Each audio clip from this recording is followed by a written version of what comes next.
प्रभु यीशु मसीह के मधुर और मीठे नाम में आज दिनांक 22 मार्च दिन मंगलवार को हम आप सब अपम के श्रोताओं का हार्दिक स्वागत करते हैं। आज के दिन के लिए जो वचन है वो लिया गया है उत्पत्ति की पुस्तक उसका 15 अध्याय उसका 5 पद।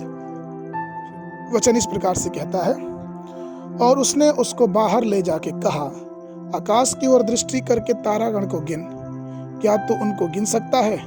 फिर उसने उससे कहा, तेरा वंश ऐसा ही होगा।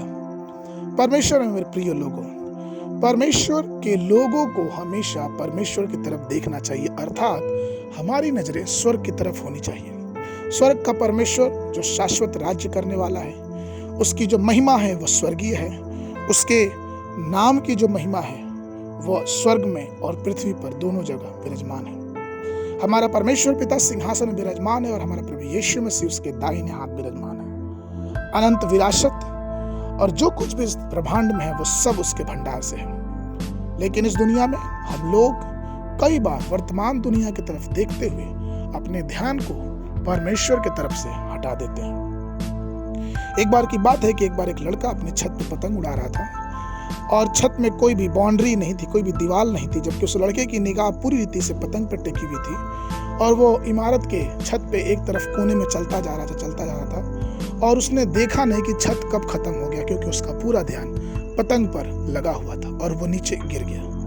कितनी दुखद बात है। कई बार ऐसा ही होता है कि जो हम परमेश्वर के लोग हैं, हम संसारिक चीजों पे इतना ध्यान देते हैं, हम उस मामले में इतनी वास्तविकता में घुसते जाते हैं कि हम परमेश्वर की महत्वपूर्णता को भूल जाते हैं और इस कारण हम परमेश्वर की दिव्य शक्ति, परमेश्वर के अनुग्रह, परमेश्वर की आशीषें, परमेश्वर के अनंत जीवन का जो आशीर्वाद है उसे खोकर हम संसारिक बातों के गड्ढों में गिरते जाते हैं। जब इब्राहिम ने स्वर्ग की तरफ देखा तो परमेश्वर ने उसे दिखाया कि तुम जितने तारे देख सकते हो वैसे ही तुम्हारे वंशों को करूंगा। इब्राहिम ने अपने भौतिक आंखों से उन तारों को देखा, लेकिन उसे ये नहीं पता था कि परमेश्वर वहां पे आत्मिक आशीषों की बात कर रहा है, जिसको आज हम और आप देखते और समझते हैं।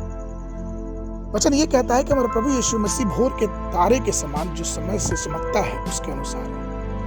वो सब लोगों से ऊपर है और वो सब वंशों में और सब कालों का परमेश्वर है। भजन संहिता उसका 22 उसके 30 में लिखा है, एक वंश उसकी सेवा करेंगे और दूसरी पीढ़ी से प्रभु का वर्णन किया जाएगा। परमेश्वर के लोगों, हम अब्राहम के संतान हैं। इब्राहिम के सरदार अर्थात विश्वास की संतान। हमें और आपको यहोवा का सच्चा उपासक बनना चाहिए।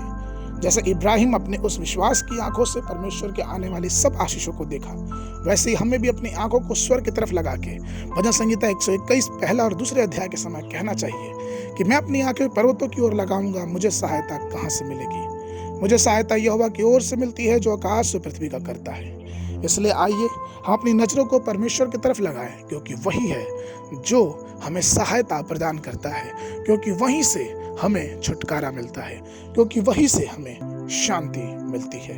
आज के वचन के लिए जो पद है वो लिया गया है यूहन्ना की पुस्तक उसका 17 अध्याय पहला और दूसरा पद। यीशु ने ये बातें कही और अपनी आंखें आकाश की ओर उठाकर कहा, हे पिता, वह घड़ी आ पहुंची है, अपने पुत्र की महिमा कर कि पुत्र भी तेरी महिमा करे, क्योंकि तूने उसकी सब प्राणियों पर अधिकार दिया कि जिन्हें तूने उसको दिया है उन सबको वह अनंत जीवन दे। बाइबल पढ़ने का जो विधि है सुबह के समय यहोशू की पुस्तक उसका 10, 11 और 12 अध्याय, संध्या के समय लूका रचित सुसमाचार उसका 1 अध्याय 39 पद से लेके 56 पद तक। परमेश्वर आप सबको आशीष देवे।